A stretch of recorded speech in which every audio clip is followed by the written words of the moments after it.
Monggo.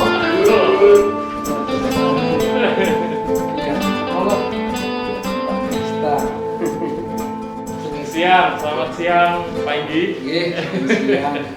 Saking pundi niki? Kami dari Baliwioto, Majelis Agung. Di Malang, ya, dari Malang, dari GKJW. Ya.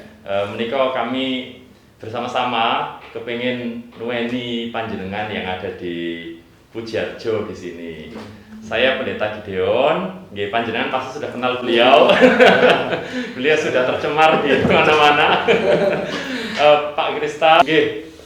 Pak Hendi dan Pak Sekdes ya. Oh, Pak Sekdes, nggih. Asmanipun jangkep Sri Kuncoro. Pak Sri Kuncoro.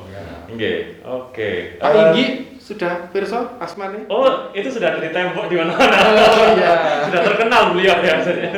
Nggih, jadi beliau ini yang saya tahu menika Pak Inggi, jenengan ini bukan hanya kepala desa di Pujiarjo 2 periode, tetapi juga ketua paguyuban kepala desa se-Kabupaten Malang dan wakil ketua se-Jawa Timur paguyuban kepala desa.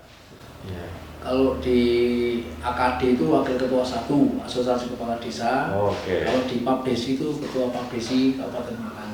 Oh, Kalau di Jawa Timur, kalau kemarin itu wakil ketua, sekarang di wakil bidang. Oh, waduh. Bagaimana rasanya apa Pak punya dipercaya orang sebesar itu? Artinya kan bukan cuma untuk Pujiarjo saja ya, tapi sak Jawa Timur, bahkan mungkin itu kan gambaran nasional gitu ya artinya. Dan wong Kristen itu artinya ya. Ya itu karena mungkin Tuhan punya rencana sendiri gitu Mas ya. Karena kita ini dilahirkan harus menjadi garam dan terang dunia. Maka dari itu apa yang menjadi keinginan kita kalau kita selalu dekat dengan Tuhan itu pasti tercapai. Dan teman-teman ini di kepala desa itu yang namanya perbedaan kan tidak ada. Oke. Agama itu dinomorduakan, yang penting toleransi dulu. Iya. Walaupun kita itu kadang berbeda kepercayaan, keyakinan, tetapi kan tidak beda kemanusiaannya itu kan. Iya. Kita bersaudara dalam kemanusiaan itu. Iya. Pak Pun bagaimana bekerja bersama dengan beliau ini? Ya, sangat senang sekali. Ya, karena Pak Lurah ini yang mencari terobosan di luar, sedangkan yang di dalam itu diserahkan kepada saya. Oke. Oh, untuk urusan internal panjenengan. Iya. Untuk urusan yang keluar eksternal Pak Kepala Desa. Kalau nggak gitu kan pembangunan, kalau kita hanya mengandalkan ADD dan DD kan nggak bisa membangun apa. Ya. Ada terobosan keluar gitu. Sejauh ini mungkin ini Pak, artinya ini kan nanti kan akan ditonton wong sak GKJW, bahkan mungkin di luar GKJW ya. Boleh diceritakan artinya selama ini yang sampun dilakukan Pak Hendi untuk ya mungkin untuk Pujiarjo yang kita kenal, artinya beberapa orang mengenalnya ini adalah salah satu basisnya wong GKJW gitu artinya. Iya. Karena di sini Pujiarjo itu tidak lepas dari nama sejarah. Sekitar tahun 1925 dulu, ketika nenek moyang kami itu memang asli orang GKJW dari Tambak Asri dulu, ya sekarang nama Sido Asri itu kan juga dulu asal dari Peniwen sana, terus nelayan ke Pujiarjo, terus kemudian melihat di sini kok tanahnya subur gitu loh. Akhirnya kembalilah mereka ke Sido Asri dan mengajak teman-temannya ke sini, termasuk yang namanya Mbah Puji atau Mbah Karimin itu yang kuliah di atas itu. Itu merupakan tokoh spiritual. Nah, dari situlah kakek kami yang dari Sidoasri itu memang orang Kristen, akhirnya mendirikanlah dukuh Kristen di sini. Makanya kayak tanah desa, tanah untuk gereja, dan semuanya itu sudah dipikirkan oleh nenek moyang kami yang beragama Kristen waktu itu. Balai desa pun juga dulu tanahnya juga dari gereja, jadi pemerintahan gereja lah waktu itu. Tapi karena perkembangan zaman, banyak juga pendatang yang masuk. Sebagaimana lagi kita kan hidup di negara Indonesia, negara Pancasila, kita kan nggak bisa untuk melarang orang masuk ke sini gitu. Iya. Itu. Nah, di samping sekarang ini, di samping GKJW mungkin ada gereja-gereja yang lain? Di sini tuh banyak Pak. Oh. Ada gereja yang aliran Protestan semua itu, ada GBI Diaspora, GBI Bethlehem, GBI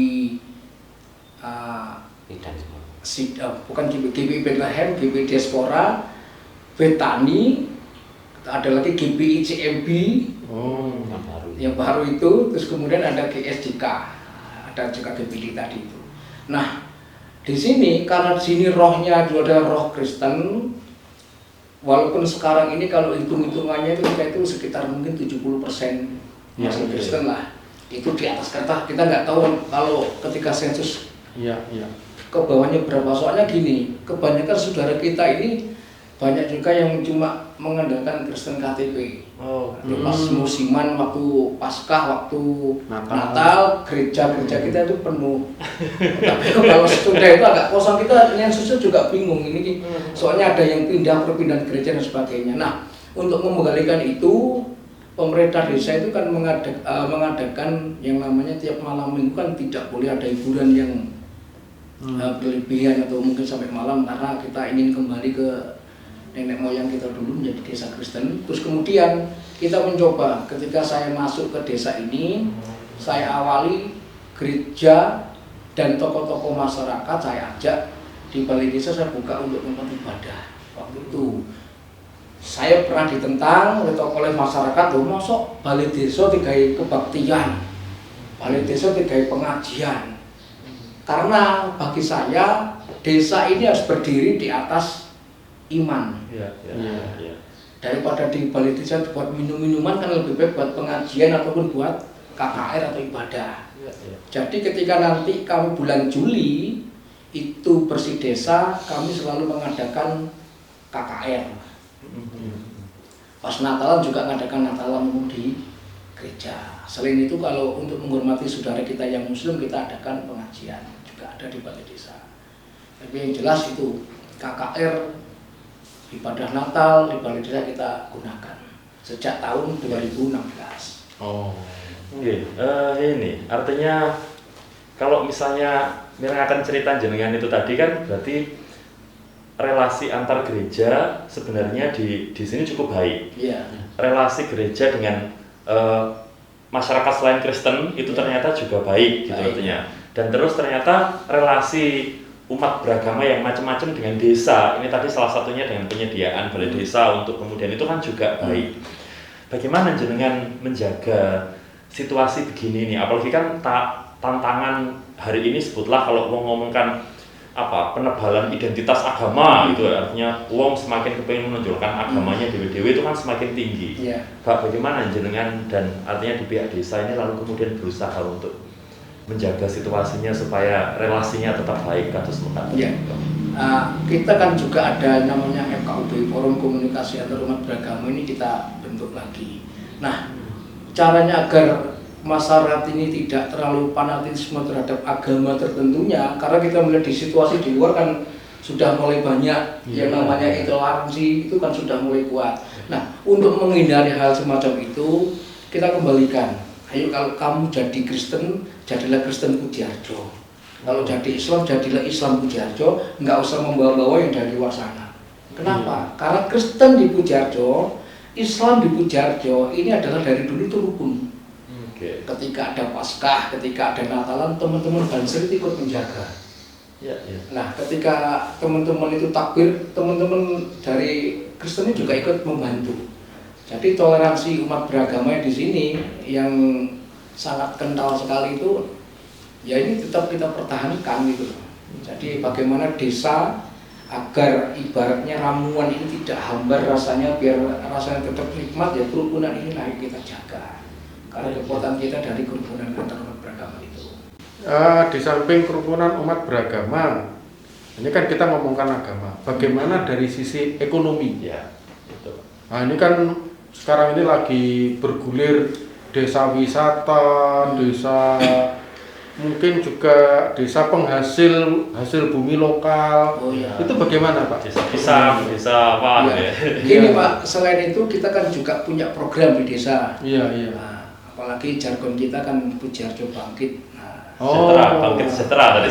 Nah, itu bangkit itu berdaya saing. Ya. Dan banyak yang saya simpulkan di situ.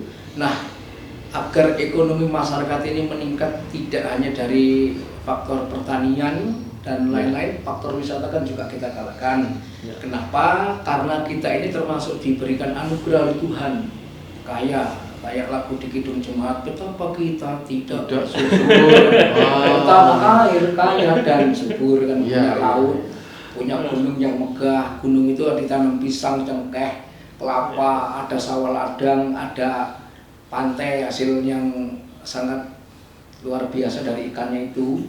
Nah, kita bingkai dalam namanya Live In Pujiarjo. Live In Pujiarjo. Pujiarjo itu kita program itu gini, masyarakat bisa menikmati, bisa mendapatkan hasil. Betul. Nah, Live In Pujiarjo itu acaranya itu istilahnya gini mas, wong dulin yang Pujiarjo, nginep di omahe wong Pujiarjo, mangane ping 3, menisui dijak sambang sawah, yang sawah.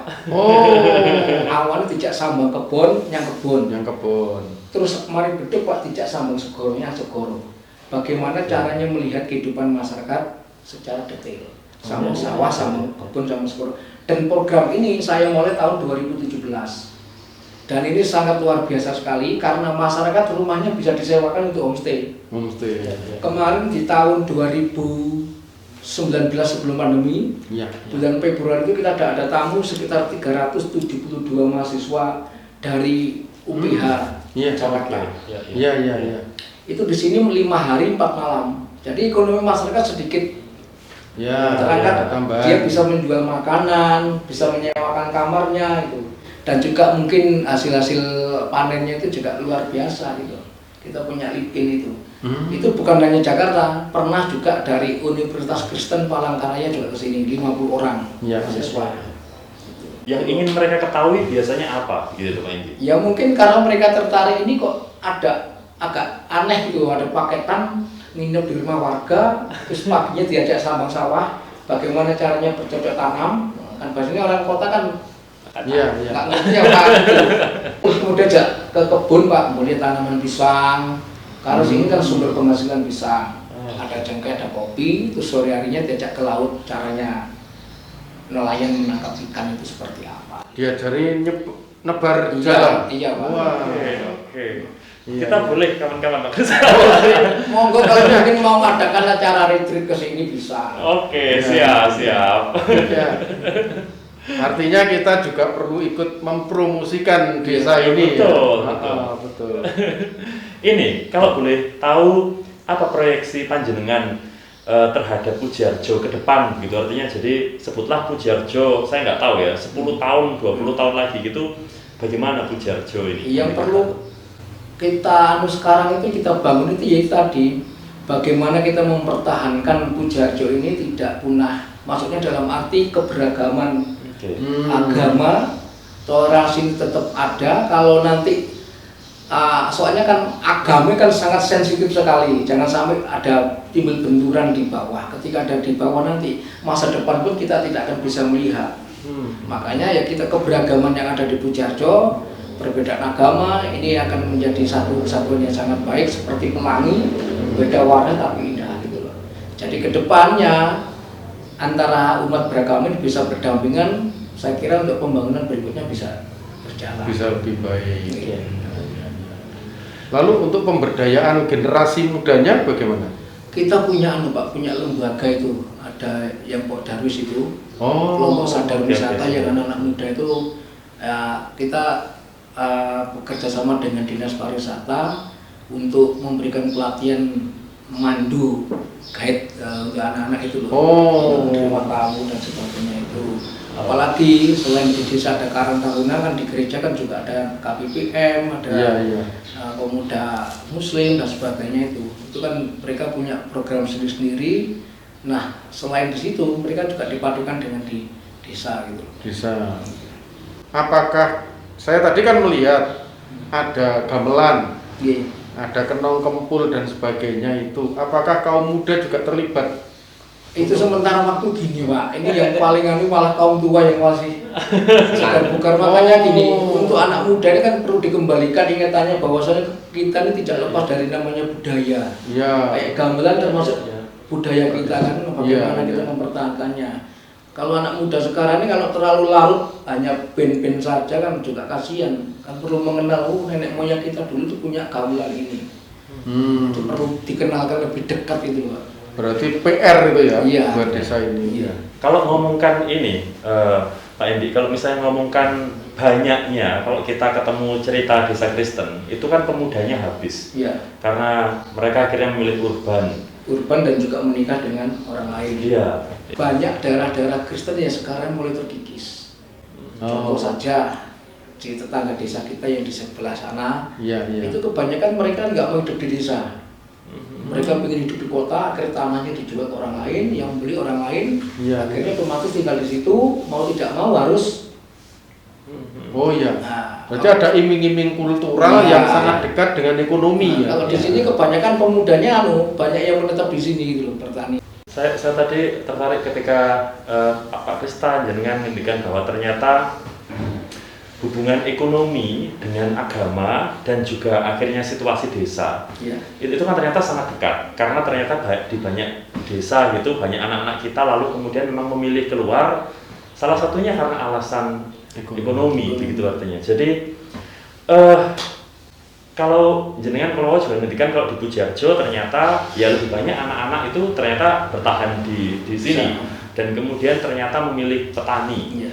Bagaimana artinya jenengan melihat ini artinya ke depan gitu. Jadi apakah memang mereka akan tetap bertahan? Kalau menurut Pak Hendi, mungkin juga Pak Pun sebagai sekretaris, apakah memang ini upaya untuk menghidupkan band petaninya ini lalu kemudian di Pinterno mereka bangga dengan desanya, atau petani sebenarnya sebuah upaya apa ya, lompatan menuju ini kok nek bar petani kok digarap bagaimana lagi, artinya supaya kemudian ternyata mereka tetap bertahan di desanya, menjaga toleransi dan itu.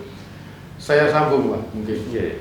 Bagaimana kiat yang dilakukan misalnya oleh desa ini supaya pekerjaan petani itu membanggakan. Iya. Nah, kadang-kadang kan karena orang tidak bangga dengan pekerjaan petani, itulah sebabnya orang mudah pindah Ya, pekerjaan. karena gini, apakah ada pekerjaan lebih baik pindah dari Pujiarjo, pindah dari petani ke lainnya, kan gitu kan ya. Iya.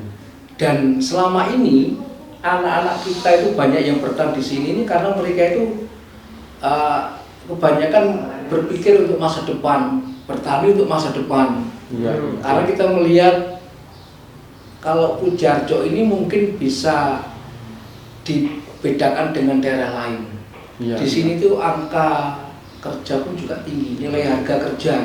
Oke. Anak-anak muda di sini itu kalau ke kebun Pak ya, ngojek pisang itu aja cari uang satu hari 200 itu paling mudah. Oke. Apalagi nelayan. Kalau sekarang ini musim Iya. layur Pak nih, layur itu 1 kilonya itu 50.000. Oh. Satu malam kadang-kadang dapat 50 kilo, 100 kilo. 1 kilo 50.000. 50.000 layur itu. Kadang-kadang ada yang dapat 5 juta, ada yang dapat 6 juta satu malam itu Pak, anak-anak sini itu. Makanya kalau mereka harus meninggalkan Pujiarjo hanya mencari pekerjaan di sana menjadi buruh pabrik, ternyata di sana gajinya cuma berapa, makan harus kos dan sebagainya, biaya hidup juga tinggi. Kenapa? Nggak usah perlu gengsi, yang perlu tatalah masa depan. Ketika kamu bisa bertani di desamu dan bisa menghasilkan hasil yang baik, menjadi nelayan yang baik, yang penting dapat uang dan tidak merugikan diri sendiri, kan lebih baik ada di desa kita aja gitu. Iya. Soalnya banyak kejadian anak-anak yang sini nggak mau di desa, pergi ke kota, setelah balik ke sini ternyata temannya yang di desa ini sudah punya mobil. Lebih kaya, Iya, lebih sejahtera. Ini pengalaman saya. Oke. Saya itu meninggalkan desa saya itu sekitar mulai tahun 95 saya ada di Malang. Terus saya pulang itu 2013 itu saya menetap, terus 2015 saya mencalonkan kades. Iya. Saya pulang teman-teman saya sudah punya mobil, sudah punya rumah. Mereka itu bertani. Berarti saya selama ini di Malang itu cuma dapat gaji paling besar 2 juta, buat makan, buat kos juga habis. Kalau di sini dapat gaji misalkan 1 juta atau 1.500.000 kan utuh. Iya. Makan di rumah sendiri, tidak perlu ngekosan gitu apa. Iya. Jadi artinya nggak ada gunanya bambung di luar. Iya. Mending lebih baik kan di sini, bertahan di sini tapi harus punya inovasi gitu Pak.